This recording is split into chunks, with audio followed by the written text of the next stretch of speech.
A graça, a paz, a bênção de nosso Senhor Jesus Cristo estejam com você, com sua família, neste 5º domingo do tempo da Páscoa. Mais uma vez estamos reunidos para meditar na palavra de Deus, para nos alimentar com ela. A palavra que é o próprio Cristo Jesus, morto e ressuscitado, que nos ilumina, que nos dá vida, que nos alimenta. É sempre uma bênção de Deus esse encontro nosso cada domingo. Está aí, meus irmãos, durante todo o santo tempo da Páscoa, como eu já tinha dito, nós vamos escutando na primeira leitura da missa de cada domingo trechos dos Atos dos Apóstolos. E por quê?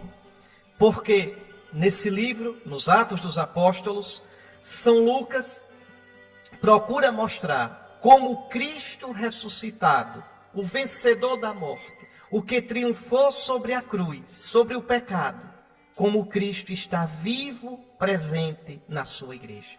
Tudo o que São Lucas quer mostrar nesse livro dos Atos é isso. Jesus não nos deixou. Jesus que voltou para o Pai, Jesus que está na glória do Pai, permanece realmente vivo na sua igreja, presente na sua igreja, de um modo novo.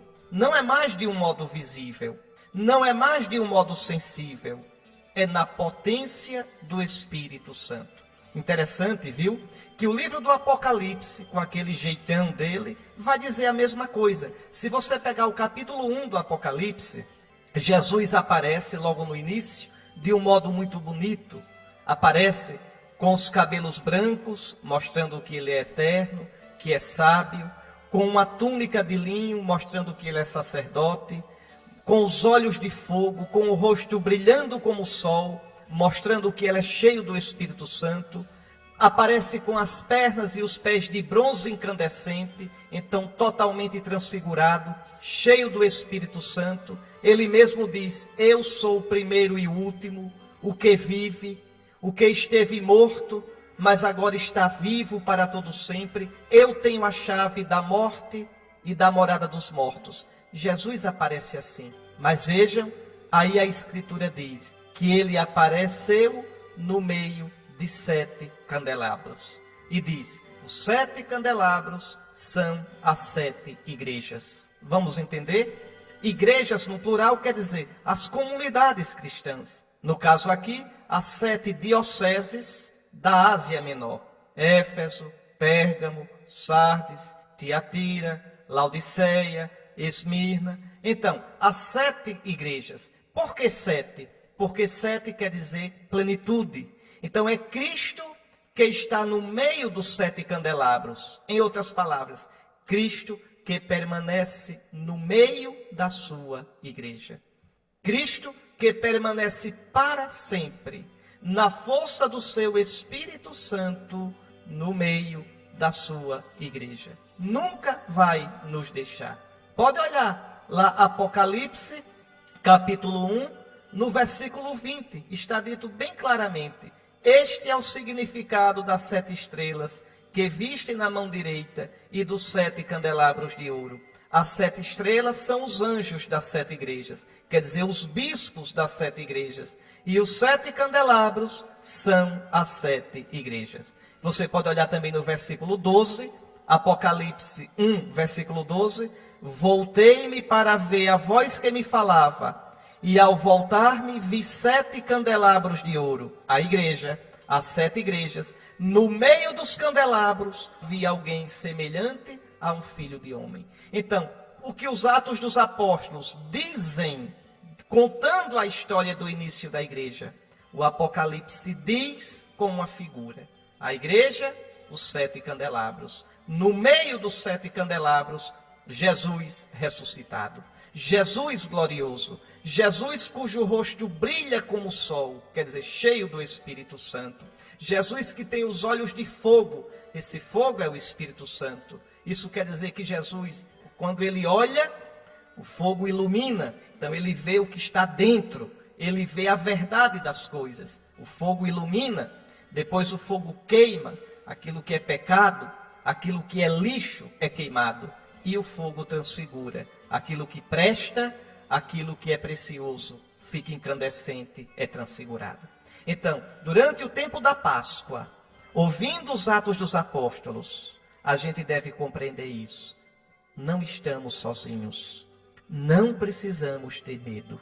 O que venceu, o que triunfou, o nosso Jesus está vivo e permanece conosco na potência do seu Espírito Santo.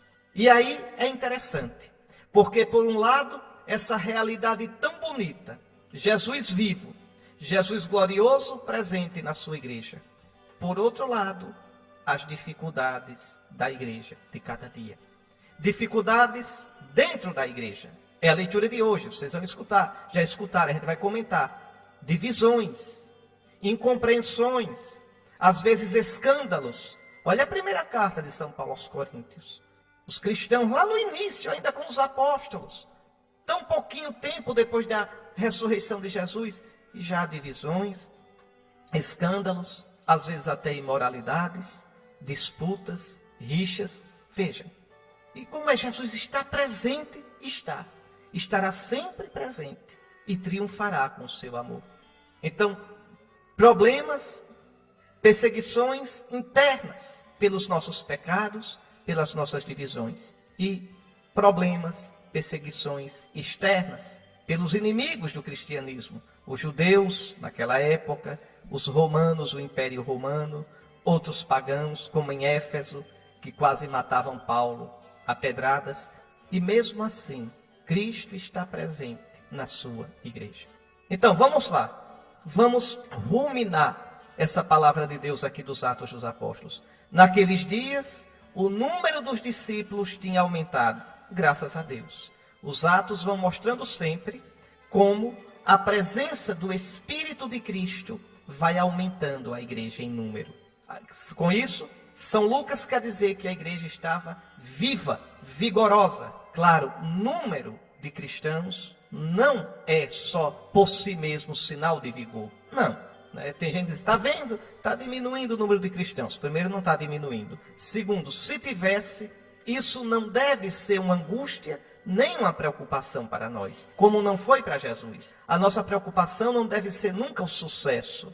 A nossa preocupação não deve ser nunca o número de cristãos. A nossa preocupação deve ser a fidelidade. Uma igreja que seja fiel.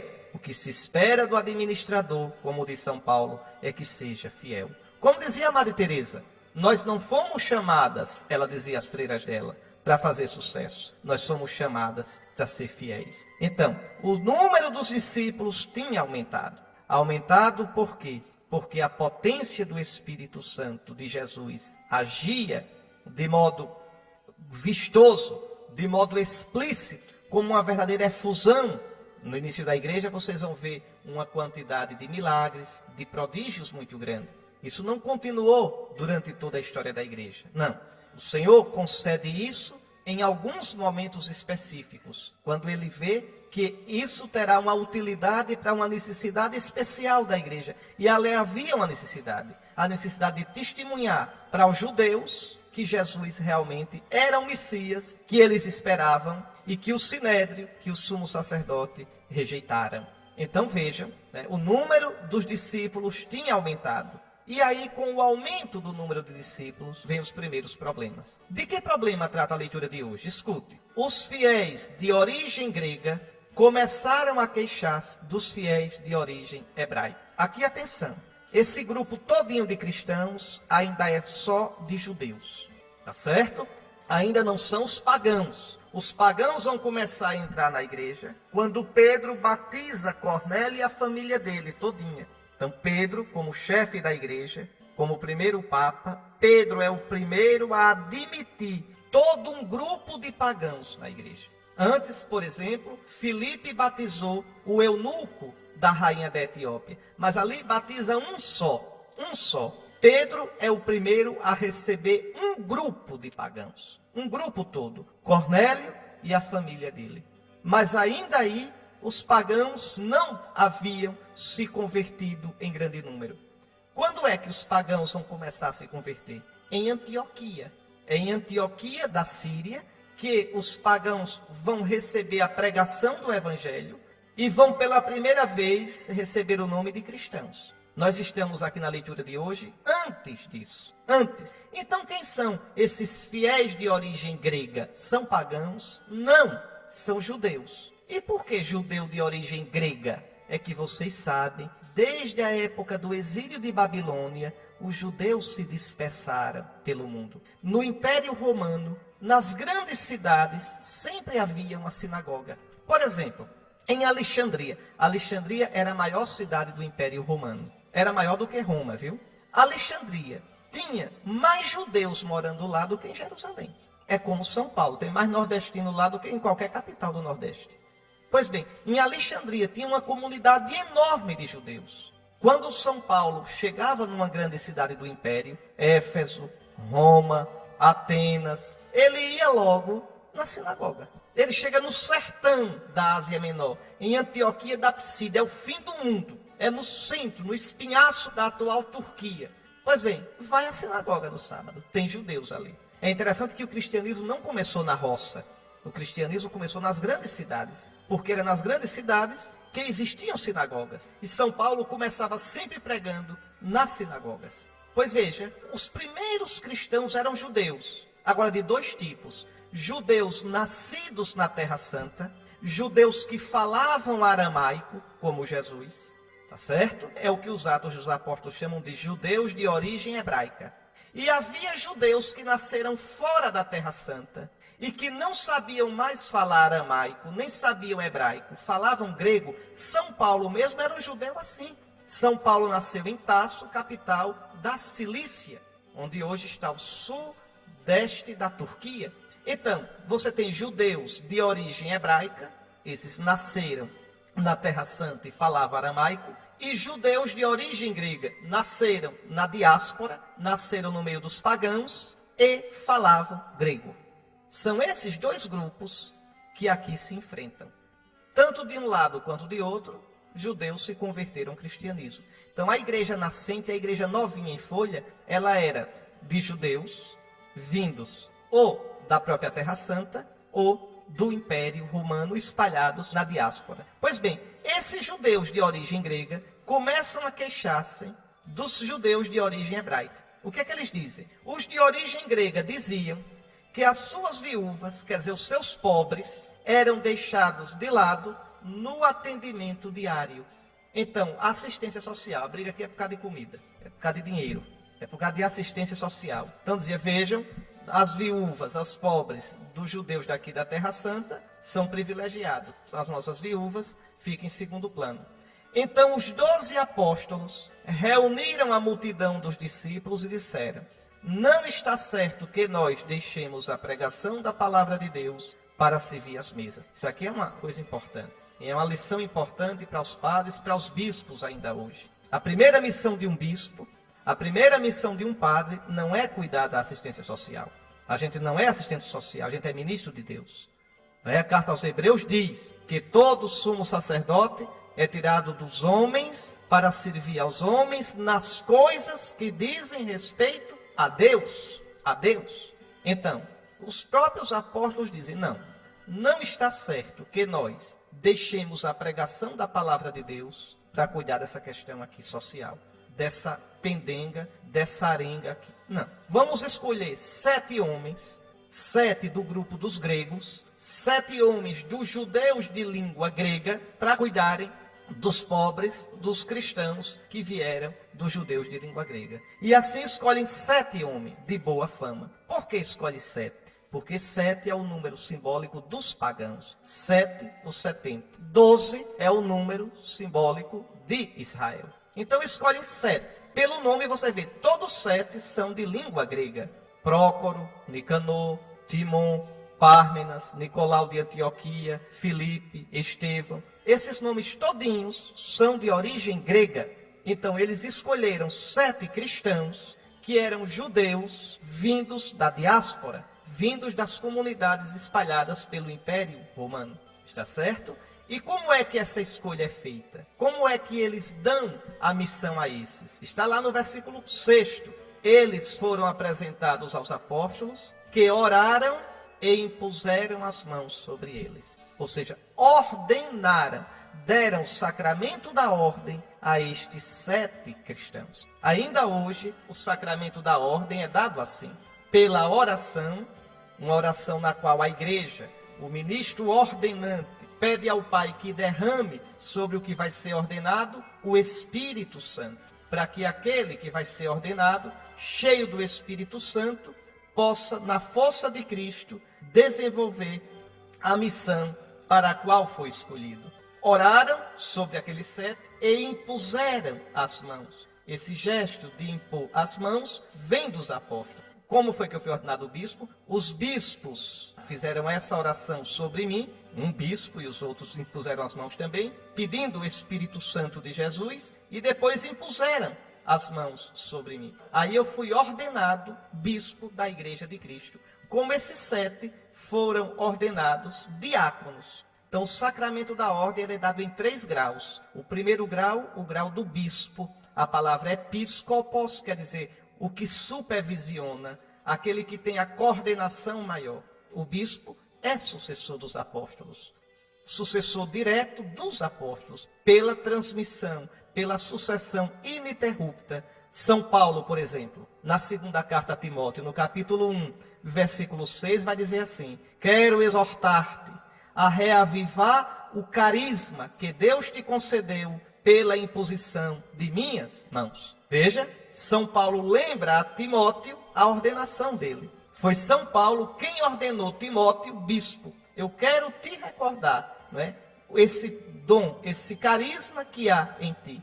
Guarda o precioso depósito que te foi confiado com a ajuda do Espírito Santo. Aqui São Paulo está recordando a ordenação de Timóteo. É muito bonito isso. A autoridade na igreja não vem porque alguém acha que foi escolhido por Cristo e sai por aí pregando do seu jeito, se chamando bispo, ou chamando apóstolo, ou chamando missionário, ou seja lá o que for. Não, não é assim. A gente recebe a autoridade de pastor da igreja pela imposição das mãos, numa corrente, numa sucessão ininterrupta que vem dos apóstolos. Aqui vocês estão vendo os 12 ordenando os primeiros diáconos. Como ordenaram depois outros para serem bispos sucedendo. Silas, Barnabé, Tito, Timóteo, Clemente, de quem São Paulo fala na carta aos Filipenses. Então são homens que foram ordenados bispos, varões apostólicos, auxiliares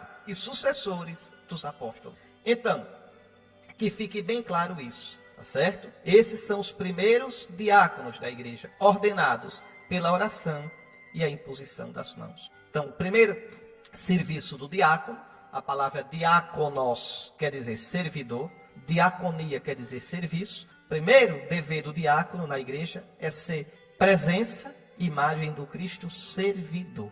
Servidor aqui, mais no serviço da caridade. Antes de servir na liturgia, o diácono serve na caridade.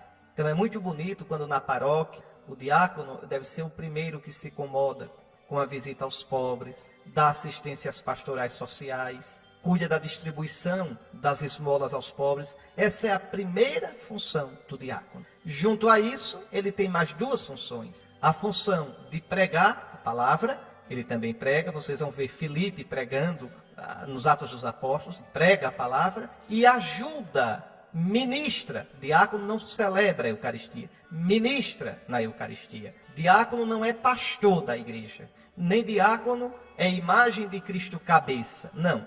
O diácono é membro, sim, do clero. O diácono faz parte da hierarquia da igreja. O diácono recebeu o sacramento da ordem, mas ele não é pastor da igreja. Pastor é o bispo, ajudado pelos padres. Os padres também são pastores da igreja. Nem é sacerdote. O diácono tem o sacerdócio comum dos fiéis. Não tem o sacerdócio ministerial. Por isso, na consagração, na missa, o diácono se ajoelha. O diácono nunca fica em pé durante a consagração. Se ajoelha com todos os fiéis. Só os que têm o sacerdócio ministerial ficam de pé na hora da consagração. Por isso também o diácono não comunga com as próprias mãos. Recebe a comunhão do celebrante. O diácono só comunga com as próprias mãos se estiver fazendo uma celebração da palavra. Senão ele comunga das mãos do celebrante. Não precisa nem comungar corpo e sangue de Cristo. Pode comungar só o corpo de Cristo como qualquer fiel. É importante entender essas coisas, tá certo? Ele é primeiramente ordenado para o serviço dos necessitados. É a primeira função do diácono. Por isso ele é a imagem do Cristo, servo. Como o padre é a imagem do Cristo, sacerdote. Bom, depois São Lucas termina dizendo: entretanto, a palavra do Senhor se espalhava. O número dos discípulos crescia muito em Jerusalém, e grande multidão de sacerdotes judeus aceitava a fé. Então, apesar das dificuldades na vida da igreja, apesar das perseguições, daqui a pouco Estevão vai ser assassinado, veja, um desses diáconos vai ser o primeiro mártir. Apesar dos mal-entendidos na vida da igreja, apesar dos escândalos, das divisões, depois Ananias e Safira vão tentar enrolar São Pedro, enrolar os apóstolos com a história de um dinheiro, de um terreno. Então, apesar de tudo isso, apesar da fraqueza dos cristãos, a igreja é fortificada pelo Espírito Santo do Cristo ressuscitado. Hoje é a mesma coisa. Na sua paróquia, no seu grupo, na sua família, que é uma pequena igreja, porque é uma comunidade de batizados, certamente há dificuldades, certamente há incompreensões, certamente há contra-testemunho. Aí você vai dizer: vou deixar a igreja por isso? Não vou mais à missa com aquele padre? Vou deixar a minha comunidade porque ouvi isso? Não. Aí é falta de fé. Aí é você estar na igreja por causa de pessoas. E se você está na igreja por causa de pessoas, você está perdendo tempo. É bom que deixe mesmo. Está perdendo um tempo doido, vá cuidar de outra coisa. Vá ver o campeonato brasileiro, que lucra mais. A gente está na igreja, meu irmão. A gente está na igreja, minha irmã, por causa de Cristo. Por causa dele. É com os olhos fixos nele. É com o coração unido ao coração dele. Que venha o que vier, a gente se mantém firme. Porque ele, sim, nunca nos decepcionou. O nome dele é fidelidade. O nome dele é amor. Saiba disso. Cristo nunca deixará a sua igreja. Nunca. Porque a ama. Porque, como diz São Paulo, no capítulo 5 da carta aos Efésios, Cristo amou a igreja e se entregou por ela. Veja, apesar de nós sermos frágeis, apesar dos membros da igreja terem suas fraquezas, mas a igreja em si mesma é santa. A igreja é indefectivelmente santa.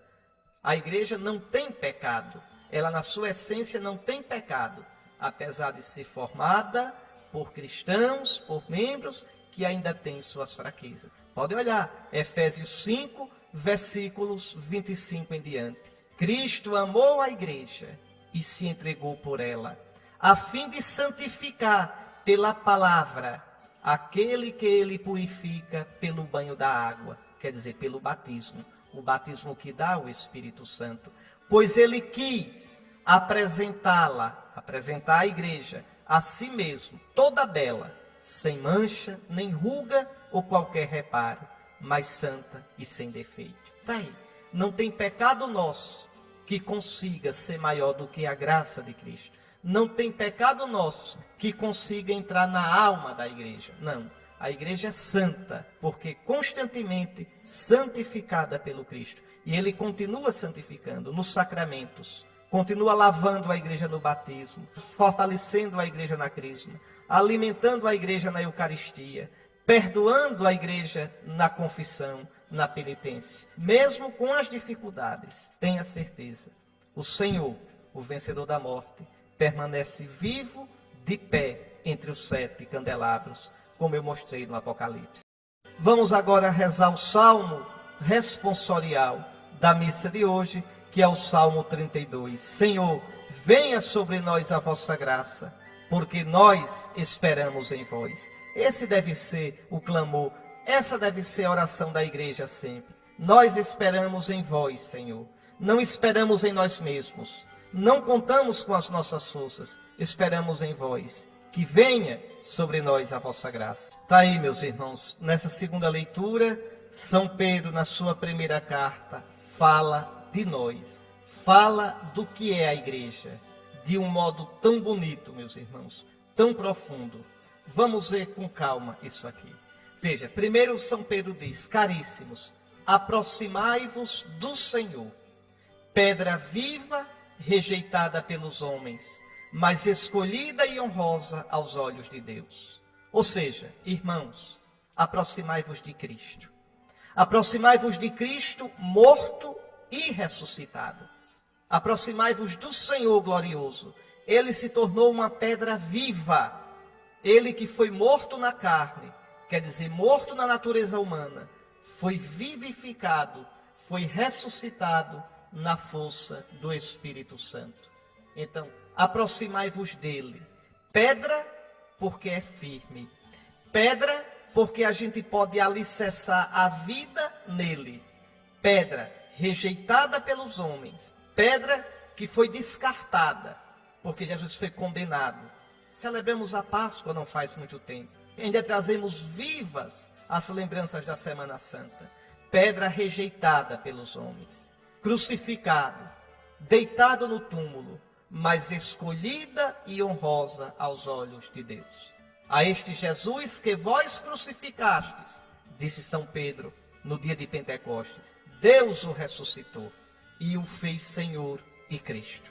Então, aproximai-vos dele, alicerçai nele a vossa vida.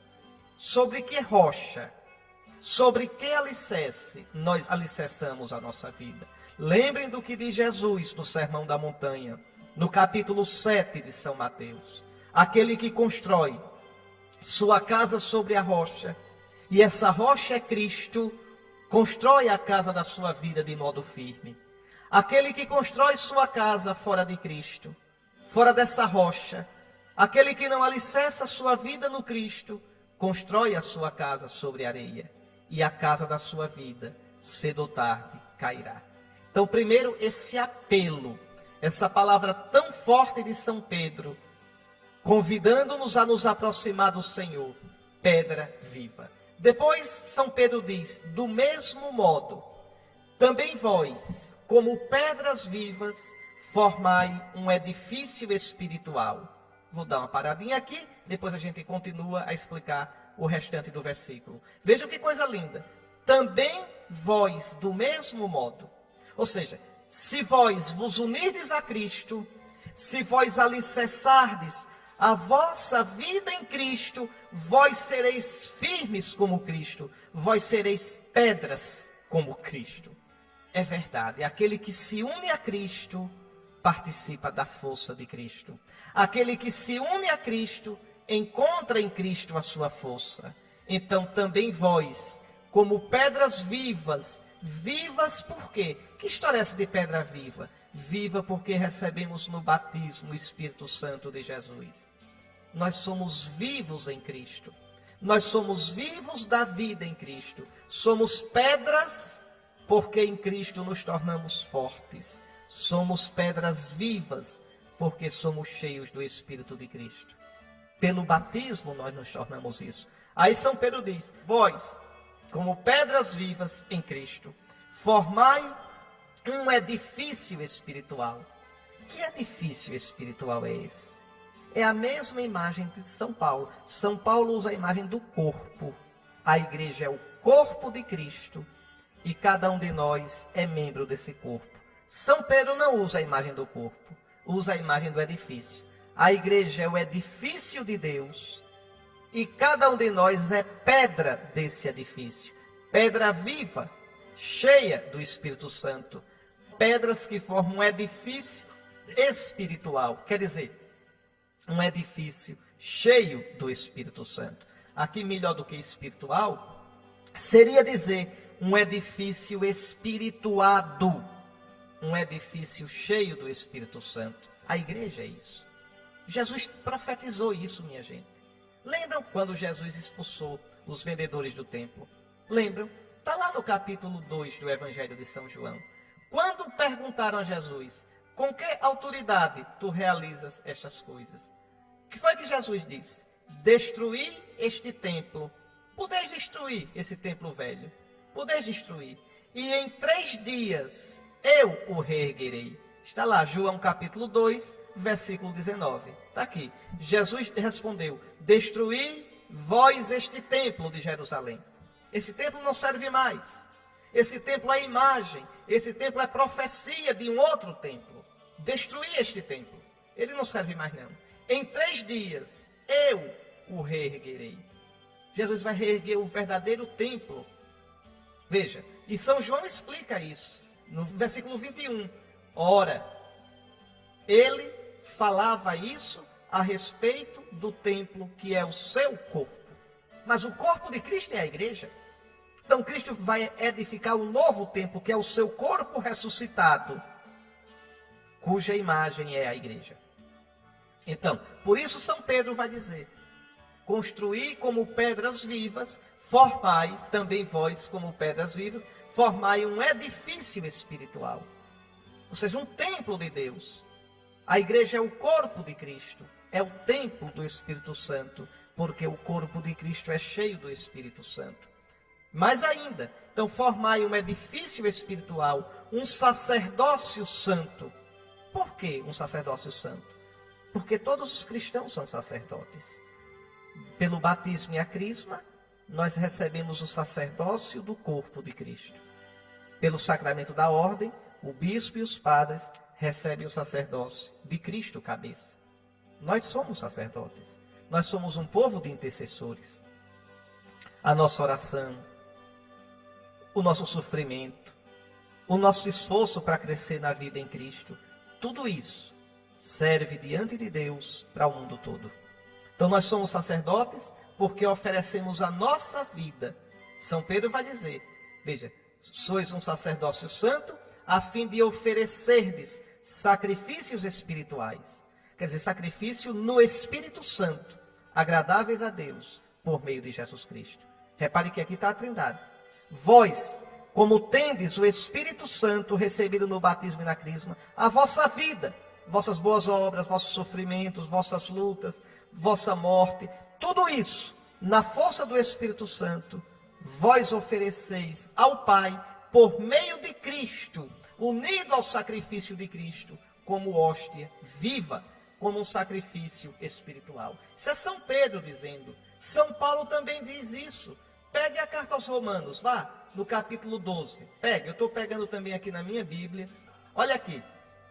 Romanos, capítulo 12, versículo 1. Eu vos exorto, irmãos, pela misericórdia de Deus, a oferecerdes vossos corpos, quer dizer, vossa vida humana, em sacrifício vivo, santo e agradável a Deus. Este é o vosso verdadeiro culto, o culto espiritual. E não vos conformeis com este mundo. O cristão não pode viver como o mundo vive. Não vos conformeis com este mundo, mas transformai-vos, renovando vossa maneira de pensar e julgar, para que possais distinguir o que é da vontade de Deus, a saber, o que é bom, o que lhe agrada, o que é perfeito. Então nós somos um povo sacerdotal. Aquilo que Israel era no Antigo Testamento, nós somos agora. Um povo, veja a nossa responsabilidade. Diante de Deus, nós devemos suplicar pelo mundo. Você faz isso quando reza. Você faz isso quando oferece o seu sofrimento. E você faz isso, sobretudo, quando participa da missa, da Eucaristia. Ali os cristãos, reunidos como povo sacerdotal, como povo santo, oferece ao Pai o sacrifício de Cristo. E a gente une a nossa vida à vida de Cristo. Une a nossa oferta à oferta de Cristo. Pela humanidade toda, pela criação toda. Por outro lado, nós, diante da humanidade, representamos Cristo. Nós, diante da humanidade, trazemos a palavra de Deus. Interessante, por causa dessa questão todinha de união homossexual, aí eu recebi um e-mail desaforado dizendo assim, recebo muitos, viu? Quem deu à igreja autoridade para falar em nome de Deus? Quem deu? Deus. Foi Deus. Entende? Quem deu à igreja autoridade para falar em nome de Cristo? Foi Cristo. Cristo fundou, Deus o Pai amou a igreja, mandou seu Filho que fundou a igreja. Deu-lhe o Espírito Santo e a autoridade. Ainda disse, quem vos ouve a mim ouve, quem vos rejeita a mim rejeita. Ainda disse, o que ligardes na terra eu ligo no céu, o que desligardes na terra eu desligo no céu. Ainda disse mais, a quem perdoardes os pecados serão perdoados, a quem os retiverdes serão retidos. Pronto, respondida a pergunta, se alguém tem dúvida. Não foi a igreja que se criou a si própria. Não, nós somos um povo sacerdotal. Nós somos o povo que diante de Deus apresenta a humanidade. E diante da humanidade dá testemunho de Deus em Jesus Cristo. É isso que São Pedro está dizendo. Vós sois, veja bem, formai um edifício espiritual, um sacerdócio santo. Por que santo? Porque santificado pelo Espírito Santo. Por que espiritual? Porque cheio do Espírito Santo, é espirituado, a fim de oferecerdes sacrifícios espirituais agradáveis a Deus por Jesus Cristo. Então, meu irmão, o seu sofrimento de cada dia, o seu trabalho, se você trabalhar unido a Cristo, o seu trabalho se torna uma oferenda a Nosso Senhor. Um motorista de ônibus que é cristão, veja, ele faz o que qualquer outro faz, um pagão também faz, mas ele faz de um modo diferente. Ele faz unindo a Jesus, oferecendo a Jesus o seu cansaço, a sua paciência, o seu respeito pelas leis do trânsito para evitar acidentes e assim não prejudicar ninguém. Um gari que varre a rua, se faz isso com amor, por amor a Jesus, está exercendo o seu sacerdócio. Um pai de família que educa seus filhos, que trabalha para sustentar sua família. Então, é o exercício do nosso sacerdócio de povo de Deus. Como o povo de Israel era um povo sacerdotal. Agora, nesse povo sacerdotal, que é a igreja, povo batizado e crismado, Cristo escolhe alguns para exercerem o sacerdócio da cabeça, o sacerdócio ministerial. Como no povo sacerdotal de Israel existiam os sacerdotes e os levitas. Aí são os bispos e os padres. Então, é um só sacerdócio, o de Cristo, em duas formas diferentes. Por isso o padre diz: orai, irmãos, para que o meu e o vosso sacrifício seja aceito por Deus Pai Todo-Poderoso. No nosso missal está mal traduzido. Diz: orai, irmãos, para que o nosso. Mas não é assim que está no original latino. Tanto que isso vai ser corrigido. A gente está revisando o missal todo e isso vai ser corrigido. Orai, irmãos, para que o meu sacrifício, o meu como sacerdote configurado a Cristo cabeça, e o vosso, sacerdotes, configurados ao corpo de Cristo, pelo batismo, pela Cristo. Está aí. Mas como é bonito a gente poder levar para a missa, a cada domingo, a luta da semana que passou.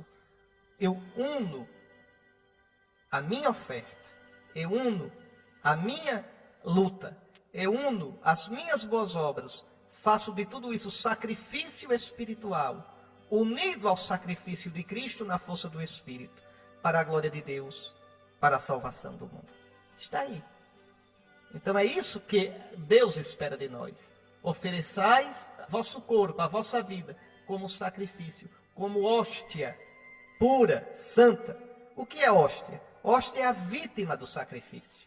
Em latim, a vítima do sacrifício é chamada também hóstia.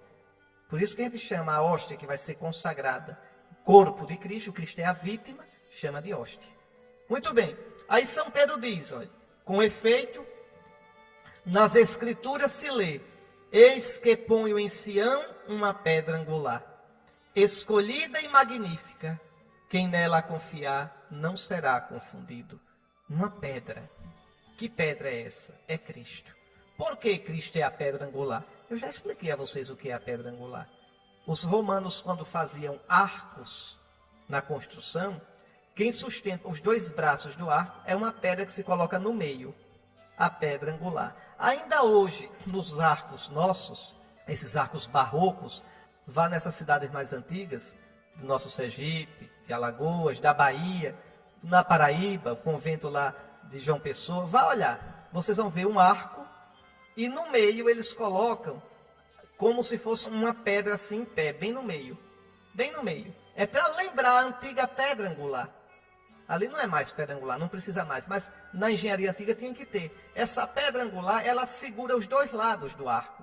Os dois lados do arco formam um arco só, porque se sustentam nela, na pedra angular. Então Cristo é a pedra angular porque une judeus e pagãos. Judeus e pagãos, agora unidos em Cristo, forma um só povo sacerdotal, a igreja. São Pedro diz, olha, eis que ponho em Sião uma pedra angular. Quem nela confiar não será confundido. Pronto. Esse Cristo é a pedra viva. É a pedra sobre a qual a gente pode construir a nossa vida. Triste de quem constrói a vida nas vaidades do mundo. Triste de quem constrói a vida nas doidices, nas modas, nos modismos do mundo. Feliz aquele que constrói sua vida sobre Cristo. Quem nela confiar, nessa pedra, não será confundido. Aí São Pedro diz, a vós, portanto, que tendes fé, que colocais a vossa vida em Cristo, cabe a honra. Mas para os que não creem, a pedra que os construtores rejeitaram tornou-se a pedra angular, pedra de tropeço, rocha que faz cair. Então Cristo, ele mesmo disse, eu vim ao mundo para um julgamento. Simeão tinha dito a Nossa Senhora, esse menino é sinal de contradição. Então, Jesus mesmo disse, quem crê em mim não é julgado, quem não crê já está julgado. Não tem jeito. Não tem jeito. Pode ser cristão, pode ser pagão, pode gostar de Jesus, pode não gostar, pode dizer que ele não existiu, pode dizer o que quiser. Todos nós, um dia, compareceremos diante do tribunal de Cristo. Todos seremos julgados por ele. Quem nele creu, encontra nele a salvação. Quem não construiu a vida nele, quem não creu, quem não procurou sinceramente, nem buscou, e tem uma descrença culpável por isso, essa pedra angular se torna pedra de tropeço, pedra que faz cair. Está aqui, veja, nela, nesta pedra, tropeçam os que não acolhem a palavra. Esse é o destino deles. É tremendo, viu, minha gente? É tremendo. O inferno existe. Existe. Aquele que não crê em Jesus, sabendo que poderia crer por motivo culposo, esse não terá salvação. É interessante que a Escritura nos previne o tempo todo para isso. Por isso, cuidemos de procurar o Senhor. Cuidemos de nos converter a Ele. E aí São Pedro termina dizendo, mas vós sois a raça escolhida. Que coisa linda. Vós cristãos, vós batizados, sois o novo povo de Israel. Vós sois a raça escolhida, o sacerdócio do reino. O reino de Deus está presente primeiramente na igreja, nos cristãos que exercem o seu louvor, a sua oferta ao Pai pelo mundo inteiro. Vós sois a nação santa, o povo que ele conquistou para proclamar as obras admiráveis daquele que vos chamou das trevas para a sua luz maravilhosa. Então, pela nossa vida, pelo nosso culto, pela nossa liturgia, pelo nosso procedimento, pela nossa pregação, nós devemos testemunhar Jesus, que veio do Pai e nos arrancou do pecado, da morte e nos deu uma vida nova. Por isso, meu irmão, por isso aproxime-se de Cristo de verdade. Por isso, meu irmão, coloque em Cristo a sua vida, construindo nele o alicerce da sua vida, construindo nele a rocha da sua existência. E faça da sua vida, como eu devo fazer da minha, uma oferta agradável ao Pai, por Jesus, no Espírito Santo. Amém. Está aí, meus irmãos, esse evangelho tem tanta coisa para que a gente pudesse ver. O evangelho de João é de uma densidade impressionante. Vamos tentar meditar aqui o máximo que a gente puder nessa riqueza que acabamos de escutar. Primeiro, Jesus diz, não se perturbe o vosso coração. Tendes fé em Deus, tende fé em mim também. Então Jesus se coloca na mesma autoridade do Pai. Tende fé no Pai. Do mesmo modo que tendes fé no Pai, tende fé em mim. Quer dizer, eu sou Deus como o Pai. Podeis fundar, podeis construir a vossa vida em mim. Aquilo que São Pedro disse na sua primeira carta, na segunda leitura de hoje.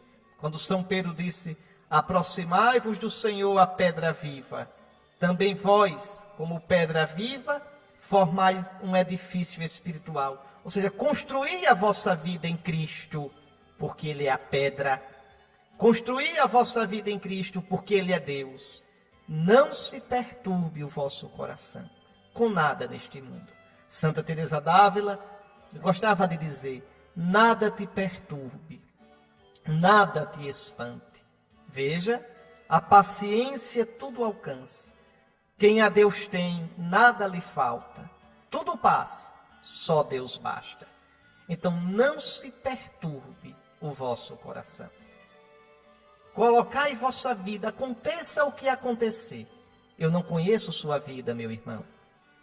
Eu não sei da sua história, minha irmã. Não sei. Não sei das dores pelas quais você está passando.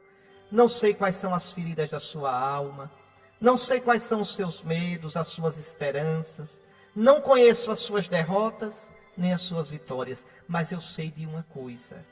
Aquele que coloca sua vida no Senhor encontra a força, constrói sobre a rocha. Não se perturbe o vosso coração. Credes em Deus, crede também em mim, diz Jesus. Que coisa linda! Jesus é Deus, meus irmãos. Quantas vezes na Escritura está dito que Jesus é Deus? São Paulo aos Romanos diz que Jesus é Deus bendito pelos séculos. Tomé diz, meu Senhor e meu Deus, quando coloca a mão no lado de Jesus, no lado aberto. A carta aos Hebreus, no capítulo 1, diz que Jesus é Deus, é o resplendor da glória do Pai, é maior do que os anjos. O Apocalipse diz o tempo todo que Jesus é Deus, o Alfa e o Ômega, o Eterno, o Vivente. Pois bem, São Paulo fala ainda na carta a Tito do nosso grande Deus e Salvador, Jesus Cristo. Então, Ele é Deus. Por isso ele pode dizer, tendes fé em Deus, tende fé em mim também. A mesma fé que tendes no Pai, tende em mim. E aí ele vai fazer uma revelação linda. Na casa de meu Pai há muitas moradas. O que quer dizer isso? O coração do meu Pai é amplo. O coração do meu Pai é espaçoso. Vós tendes um lugar no coração do Pai. Vou preparar um lugar para vós no coração do meu Pai. E quando eu tiver ido preparar-vos um lugar, voltarei e vos levarei comigo, a fim de que onde eu estiver, estejais também vós. Essa promessa de Jesus nos consola tanto. Ele nos preparou um lugar. E nos dando o seu Espírito Santo no batismo e nos outros sacramentos, Ele nos prepara para este lugar, para o coração do Pai. Eu voltarei e vos levarei comigo. Isso acontece na hora da nossa morte. Ele nos leva com Ele. Na hora da nossa morte, na nossa alma, glorificada pelo Espírito de Cristo, nós vamos estar com o Pai. E no fim dos tempos, quando Cristo, nossa vida, aparecer em glória, nós iremos também no nosso corpo para a casa do Pai. Iremos com Cristo para sermos glorificados eternamente com Ele. É isso que Jesus nos promete. E aí Ele diz de um modo tão bonito, voltarei e vos levarei comigo, a fim de que onde eu estiver, estejais também vós. Ah, Jesus, está convosco. Ah, Jesus, permanecer convosco. Essa é a felicidade sem fim. Esse é o céu que a gente não pode nem imaginar, de tão grande, de tão bom, de tão vivo, de tão feliz que é permanecer contigo para sempre, Senhor Jesus. Eu voltarei, eu vos levarei comigo, a fim de que onde eu estiver, estejais também vós. E para onde eu vou, vós conheceis o caminho. Aí Tomé disse, Senhor, nós não sabemos para onde vais. Como é que podemos conhecer o caminho? Oh, meu Jesus, como é que Tomé diz uma coisa dessa? Como é que Tomé não sabe para onde Jesus vai? Jesus disse tantas vezes, eu vou para o Pai. Jesus diz claramente no Evangelho de João, saí do Pai e vim ao mundo. Agora deixo o mundo e volto ao Pai. Jesus veio do Pai. Jesus vai para o Pai. Como é que Tomé então pode dizer, Senhor, não sabemos para onde vai? Toda a vida de Jesus foi um ir para o Pai. Toda a vida de Jesus foi fazer a vontade do Pai e caminhar em direção ao Pai. Pois bem, Jesus vai para o Pai. E Jesus é o caminho para o Pai. Por isso, quando diz que não sabe o caminho, Jesus diz: eu sou o caminho. Eu sou o caminho. Eu sou a verdade. Eu sou a vida. Aqui compreenda, eu sou o caminho para o Pai. Eu sou a verdade da vossa vida. Viver em mim é viver de verdade. Viver em mim é não viver numa ilusão, numa mentira. Eu sou a verdade da vossa existência. Quem vive em mim, vive de acordo com o plano de Deus. Não vive uma vida alienada. Eu sou a vida. Eu sou a vida da vossa vida. Só essa vida vossa termina em nada. Só esta vida vossa nunca seria feliz. Só esta vida vossa não venceria a morte. Eu sou a vida da vossa vida. Eu sou a verdade da vossa vida. Eu sou o caminho que faz vossa vida chegar no Pai. Ninguém vai ao Pai senão por mim. Está aí, meus irmãos. O Pai é o nosso destino. O coração do Pai é o nosso céu. E o único modo de chegar ao Pai é por Jesus. Não tem outro. Por isso que tantas vezes eu digo a vocês, não há salvação fora de Jesus.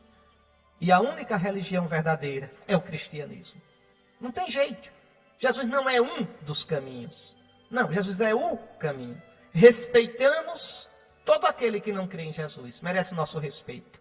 Respeitamos os que não seguem Jesus. Respeitamos os que seguem outros caminhos. Mas nós sabemos, nós proclamamos.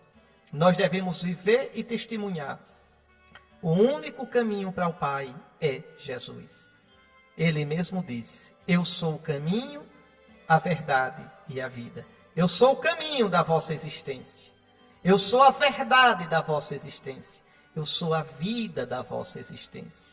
Viver sem mim é viver na morte. É viver uma vida mentirosa. É viver no pecado.